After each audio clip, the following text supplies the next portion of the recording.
Hey guys, welcome back to Reserved Investments on YouTube. So Timmy Poindexter Jr. reached out to me via email and he said, Sean, your content that you produce on this channel is extremely triggering to me. I just want to let you know how disgusted I am, and I thought I would share my thoughts in an email. And he said, Sean, I just inherited $100,000. Now, unbeknownst to anybody out there, I, Timmy Poindexter Jr., have been amassing positions in Beanie Babies, Pogs, Rare Funko Pops, and post-2010 Lego sets. Little Timmy Poindexter Jr. went on to tell me that he is going to do two things with the $100,000 that he inherited. The first is he's going to start his own YouTube channel entitled Reversed Investments, because he feels that a lot of the economic theories, a lot of the financial data, and my experience in the antiques and collectibles range is not up to par with somebody like him who is able to build a position in Beanie Babies, Pogs, Rare Funko Pops, and post-2010 Lego sets. The other thing that he wants to do with this $100,000 is set up his own private public museum where people are going to come from as far away as Timbuktu, and they're going to pay a premium to view all his rare collections of Beanie Babies, Pogs, Funko Pops, and post-2010 Lego sets. Now, Timmy did not ask for my advice in the email that he sent me. But me, being a kind-hearted person on YouTube, I thought it's best that I make a video, and I put this video out there for anybody else who has an idea of opening up a private-to-public museum that deals in pop culture-based collectibles. Now, in order to make sure that we analyze all facets of this, we got to get in our DeLorean time machine. We got to go all the way back to the 1980s. Now, we're going back to the 1980s, and we're getting out of our DeLorean time machine. And if you study the antiques and collectibles trade as it is in the 1980s, you're going to learn three things. The first, traditional antiques are on the rise. This was during the Reagan-era tax cut plan that pretty much put into play a lot of the alternate asset investing that you're still seeing present day, whether it is now in 2020 cryptocurrency. Back then, it was coins, currency, traditional antiques, artwork, and it also spread over into pop culture-based collectibles. Well, the other thing that you're going to see is a lot of baby boomers were coveting the items that they grew up with in the 50s and 60s, mainly Western-based toy collectibles, antique marbles, die-cast toys, and even toys based on franchises that they knew well, whether we're talking about the Lone Ranger, Buck Rogers, some of these other esoteric licenses that pretty much are not popular present day in the year 2020, they were pretty much rip-roaring back in the 1980s. The third thing you're going to notice is that a lot of these collectors tried to open up private public museums in the 1990s and the early 2000s.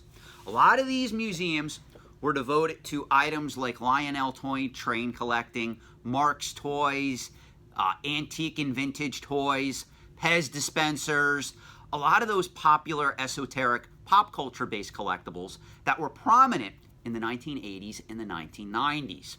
Well, ironically, in the early 2000s, you also had a lot of high-profile people coming into the trade that collected classic cars, antique cars, even vintage advertising, that all wanted to open up their own private-to-public museums based on the collections that they accumulated. Now, if we get back in our DeLorean time machine, get out of the 1980s, and come back to present day, the year 2020, literally 40 years later, do you know how many of those museums are still operating and still in existence? Less than 5%. I just did the research for you.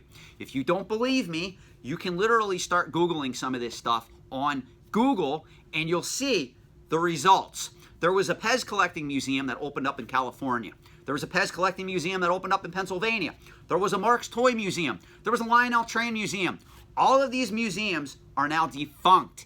Even antique and classic car museums that even have a lot of collector interest today went belly up due to the cost to maintain these type of undertakings. These type of undertakings are not for the average person out there. The reason why there is a video game museum that still exists in Texas is because a lot of prominent collectors and investors got on board and funded that particular museum. It was a massive undertaking.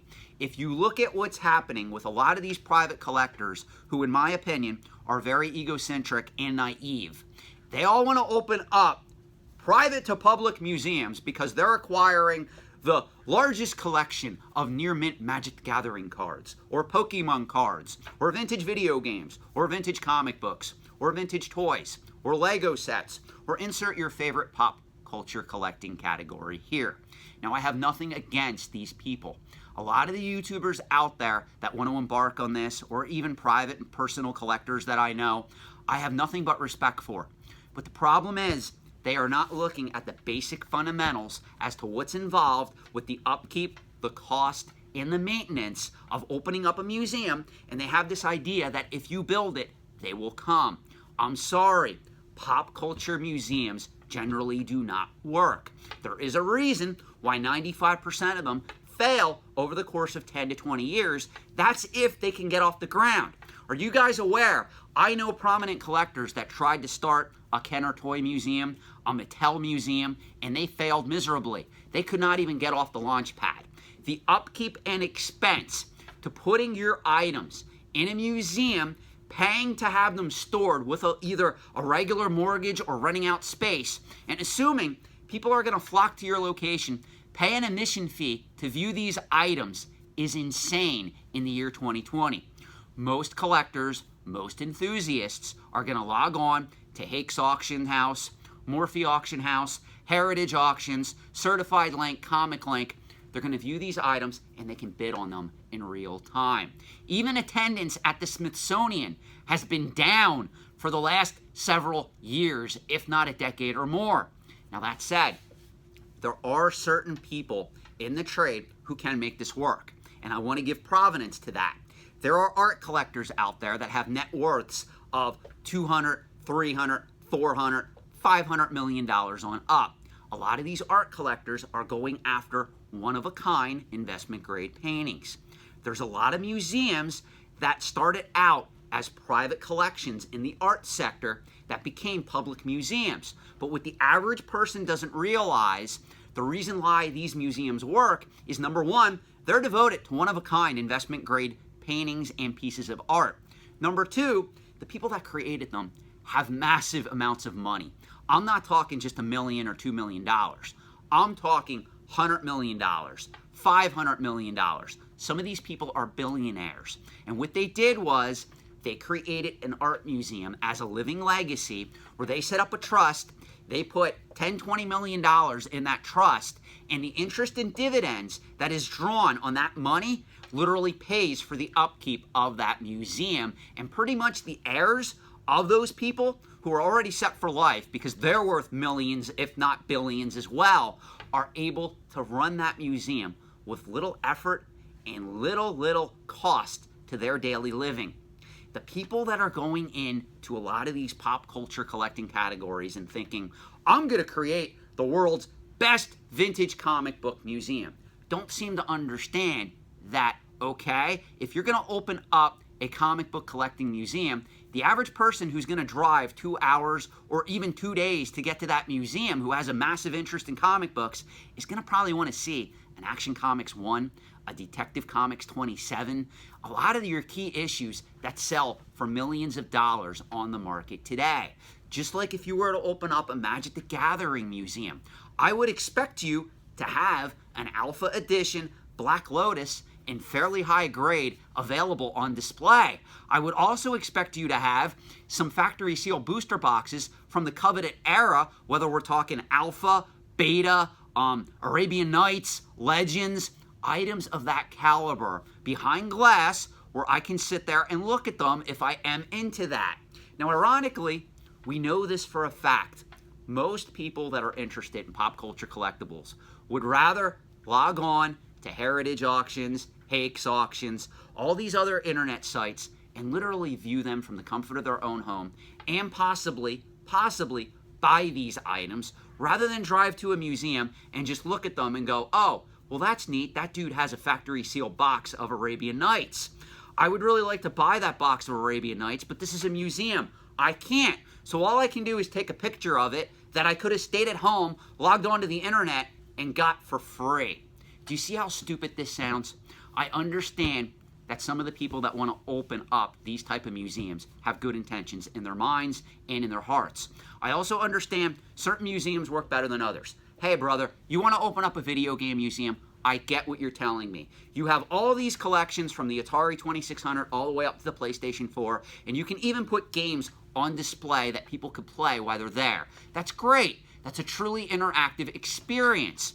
But I don't think you are looking at the maintenance costs, the upkeep costs, the cost of security and insurance on those type of collections, where a lot of insurance companies hate taking the risk of insuring large collections that are on display for the public. The fees are immense just from that aspect alone. Now, if you sit down and you analyze all this and you write it all out and you start to create your business plan, you're going to learn one thing. The monetary investment needed to do this will not be offset by the costs of charging admissions and having people come to your museum. The people who succeed at creating museums are two types of people. They're either part of the government and they control the Smithsonian Museum or even the Philadelphia Art Museum, smaller museums like that, that pretty much took donations and have massive collections of one-of-a-kind items that people really are fascinated to see. Or number two, they have hundreds of millions of dollars and they're operating in the high-end art capacity, where they're running these museums based on the concept that these collections are investments and their heirs are able to reap the rewards of creating that particular environment to store these collections. Those are the two types of people that pretty much make it in the museum realm.